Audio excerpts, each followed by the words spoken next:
इस वक्त की बड़ी खबर, प्रधानमंत्री नरेंद्र मोदी आज भोपाल के दौरे पर हैं और ये तस्वीर देखिए, वंदे भारत की सौगात आज मध्य प्रदेश को दी जा रही है।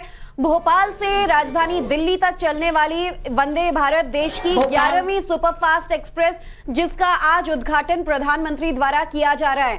तो देखिए ये तस्वीरें सीधा आपको हम दिखा रहे हैं, जहां आज भोपाल से दिल्ली तक के लिए ये सौगात प्रधानमंत्री वंदे भारत की दे रहे हैं। लगभग 7.5 घंटे में 700 किलोमीटर से ज्यादा का सफर तय करेगी ये वंदे भारत, और सिर्फ शनिवार छोड़कर बाकी हफ्ते के 6 दिन चलने वाली ट्रेन को आज हरी झंडी दिखाई जा रही है।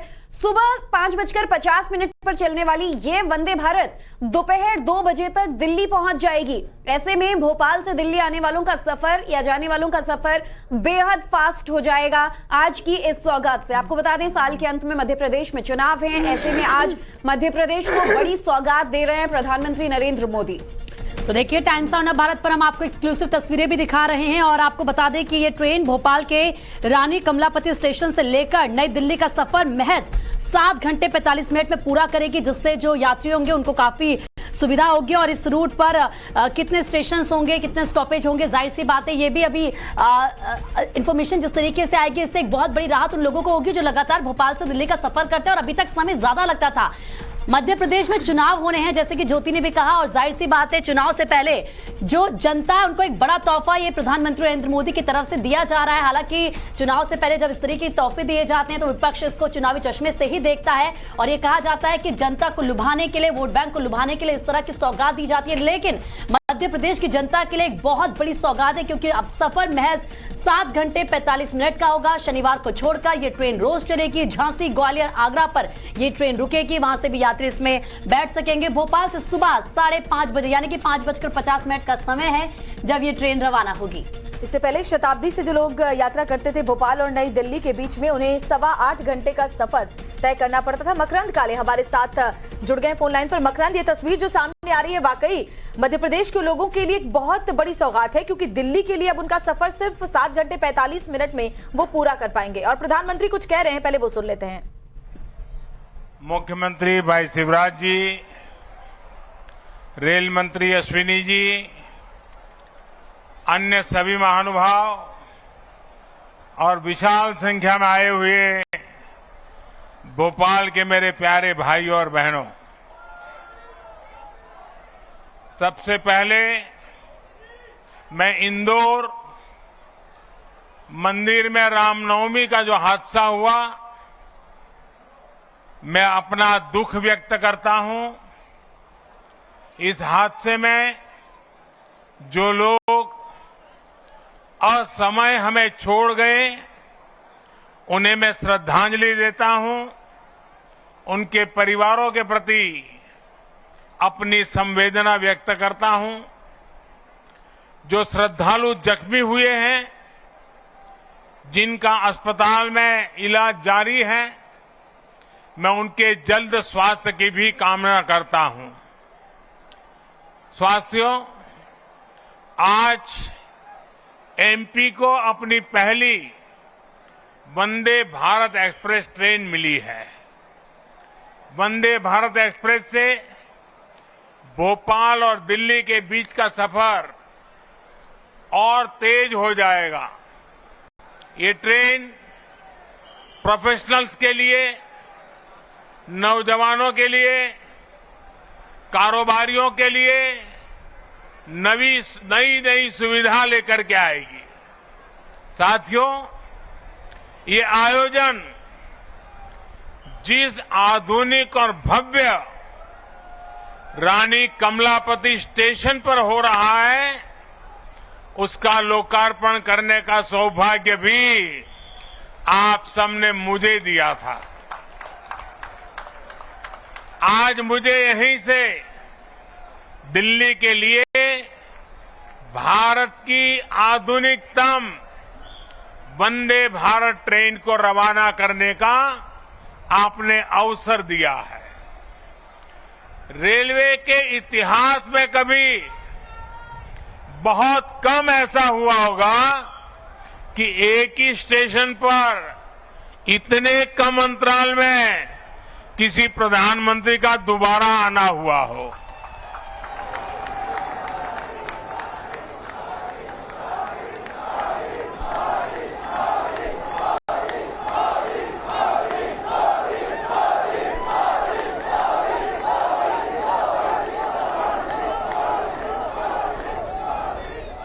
लेकिन आधुनिक भारत में नई व्यवस्थाएं बन रही है, नई परंपराएं बन रही है।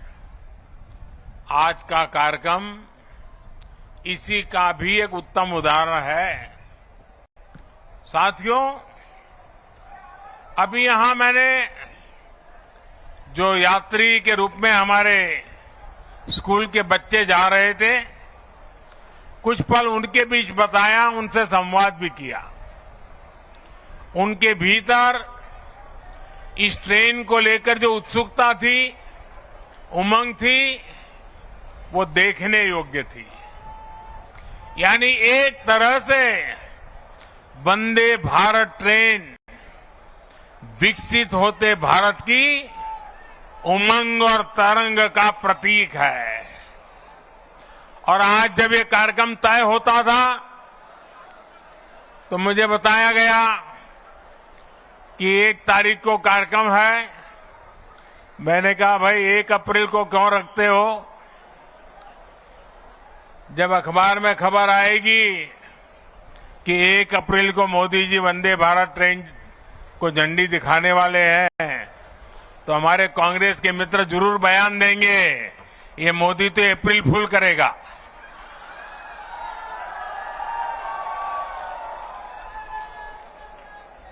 लेकिन आप देखते हैं 1 अप्रैल को ही ये ट्रेन चल पड़ी है। साथियों, ये हमारे कौशल, हमारे सामर्थ्य, हमारे आत्मविश्वास का भी प्रतीक है। और भोपाल आने वाली ये ट्रेन तो पर्यटन को सबसे ज्यादा मदद करने वाली है।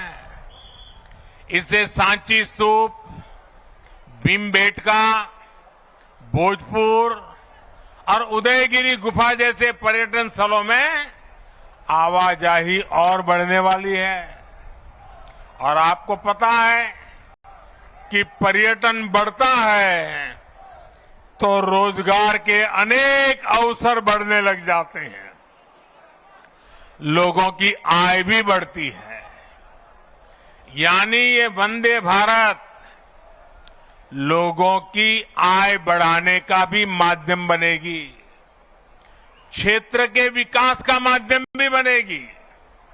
साथियों, 21वीं सदी का भारत अब नई सोच, नए अप्रोच के साथ काम कर रहा है। पहले की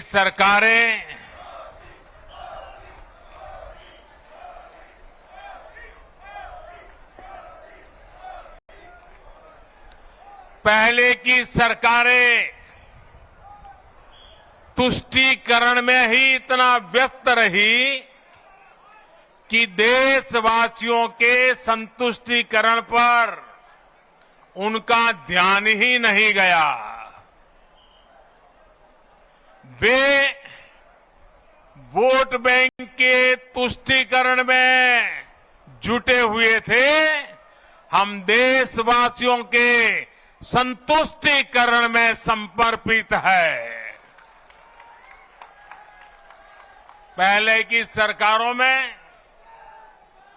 एक और बात पर बड़ा जोर रहा, वो देश के एक ही परिवार को देश का प्रथम परिवार मानती रही। देश के गरीब परिवार, देश के मध्यम वर्गीय परिवार, उन्होंने अपने हाल पर ही छोड़ दिया था। इन परिवारों की आशाएं, अपेक्षाएं, उन्हें पूछने वाला ही कोई नहीं था। इसका जीता जागता उदाहरण रही है हमारी भारतीय रेल। भारतीय रेलवे दरअसल सामान्य भारतीय परिवार की सवारी है। माता पिता बच्चे दादा दादी नाना नानी सबको इकट्ठे जाना हो तो दशकों से लोगों का सबसे बड़ा साधन रेल रही है।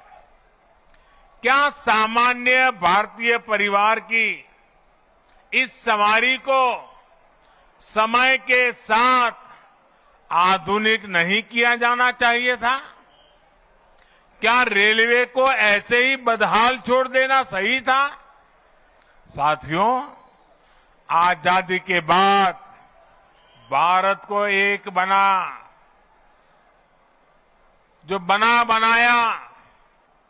बहुत बड़ा रेलवे नेटवर्क मिला था। तब की सरकारें चाहती तो बहुत तेजी से रेलवे को आधुनिक बना सकती थी, लेकिन राजनीतिक स्वार्थ के लिए, लोक लुभावन वादों के लिए रेलवे के विकास को ही बलि चढ़ा दिया गया। हाल तो ये थी कि आजादी के इतने दशकों बाद भी हमारे नॉर्थ ईस्ट के राज्य ट्रेन से नहीं जुड़े थे। साल 2014 में जब आपने मुझे सेवा का अवसर दिया तो मैंने तय किया कि अब ऐसा नहीं होगा, अब रेलवे का कायाकल्प होके रहेगा। बीते 9 वर्षों में हमारा ये निरंतर प्रयास रहा है कि भारतीय रेल दुनिया का श्रेष्ठ रेल नेटवर्क कैसे बने। साल 2014 से पहले भारतीय रेल को लेकर क्या क्या खबरें आती थी, ये आप भली भांति जानते हैं। इतने बड़े रेल नेटवर्क में जगह जगह हजारों मानव रहित फाटक थे। वहां से अक्सर दुर्घटनाओं की खबरें आती थी। कभी कभी स्कूल के बच्चों की मौत की खबरें दिल दहला देती थी। आज ब्रॉडगेज नेटवर्क मानव रहित फाटकों से मुक्त हो चुका है। पहले ट्रेनों के दुर्घटनाग्रस्त एक्सीडेंट होने और जान माल की हानि की घटनाएं भी आए दिन आती रहती थी। आज भारतीय रेल बहुत अधिक सुरक्षित हुई है। यात्री सुरक्षा को मजबूत देने के लिए रेलवे में मेड इन इंडिया कवच प्रणाली का विस्तार किया जा रहा है। साथियों, सुरक्षा सिर्फ हादसों से ही नहीं है, बल्कि अब सफर के दौरान भी अगर किसी यात्री को शिकायत होती है तो त्वरित कार्रवाई की जाती है। इमरजेंसी की स्थिति में भी बहुत कम समय में सहायता उपलब्ध कराई जाती है। ऐसी व्यवस्था का सबसे अधिक लाभ हमारी बहनों बेटियों को हुआ है। पहले साफ सफाई की शिकायतें भी बहुत कम आती थी। रेलवे स्टेशनों पर थोड़ी देर रुकना भी सजा जैसा लगता था। ऊपर से ट्रेनें कई कई घंटे लेट चला करती थी। आज साफ सफाई भी बेहतर और ट्रेनों के लेट होने की शिकायतें भी निरंतर कम हो रही है। पहले तो स्थिति ये थी, लोगों ने शिकायत करना ही बंद कर दिया था, कोई सुनने वाला ही नहीं था। आपको याद होगा, पहले टिकटों की कालाबाजारी तो शिकायतों में सामान्य बात थी। मीडिया में आए दिन इससे जुड़े स्टिंग ऑपरेशन दिखाए जाते थे, लेकिन आज टेक्नोलॉजी का उपयोग कर हमने ऐसी अनेक समस्याओं का समाधान किया है। साथियों, आज भारतीय रेलवे देश के छोटे शिल्पकारों और कारीगरों के उत्पादों को देश के हर कोने तक पहुंचाना का भी बड़ा माध्यम बन रही है। वन स्टेशन वन प्रोडक्ट, इस योजना के तहत जिस क्षेत्र में वो स्टेशन है, वहां के प्रसिद्ध कपड़े, कलाकृतियां, पेंटिंग, हस्तशिल्प, बर्तन आदि यात्री स्टेशन पर ही खरीद सकते हैं। इसके भी देश में करीब करीब 600 आउटलेट बनाए जा चुके हैं। मुझे खुशी है कि बहुत ही कम समय में इनसे 1 लाख से ज्यादा यात्री खरीदारी कर चुके हैं। साथियों, आज भारतीय रेल देश के सामान्य परिवारों के लिए सुविधा का पर्याय बन रही है। आज देश में अनेकों रेलवे स्टेशनों का आधुनिकीकरण किया जा रहा है। आज देश के 6000 स्टेशनों पर वाईफाई की सुविधा दी जा रही है। देश के 900 से ज्यादा प्रमुख रेलवे स्टेशनों पर सीसीटीवी लगाने का काम पूरा हो चुका है।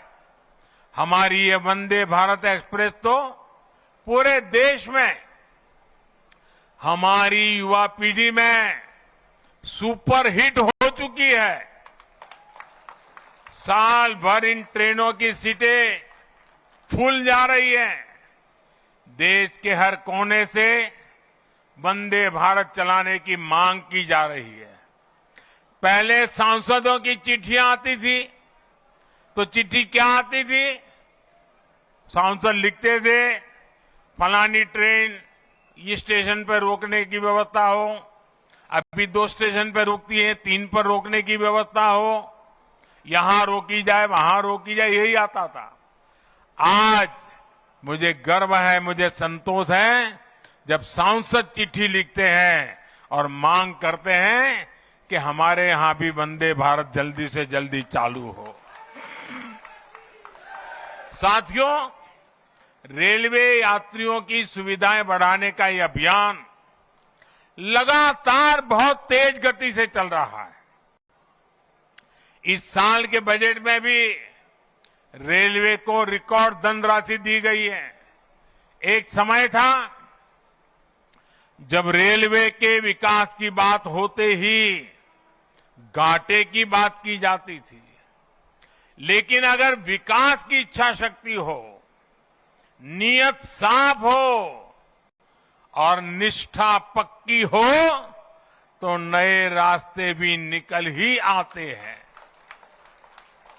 बीते 9 वर्षों में हमने रेलवे के बजट को लगातार बढ़ाया है।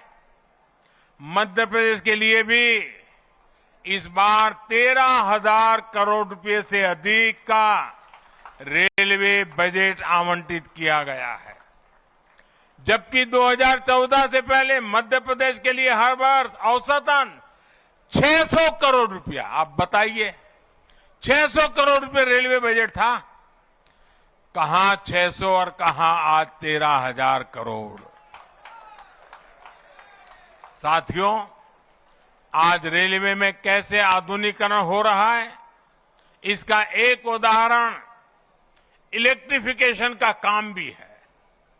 आज आप आए दिन सुन रहे हैं कि देश के किसी न किसी हिस्से में रेलवे नेटवर्क का 100% बिजलीकरण हो चुका है। जिन 11 राज्यों में 100% बिजलीकरण हो चुका है, उसमें मध्य प्रदेश भी शामिल है।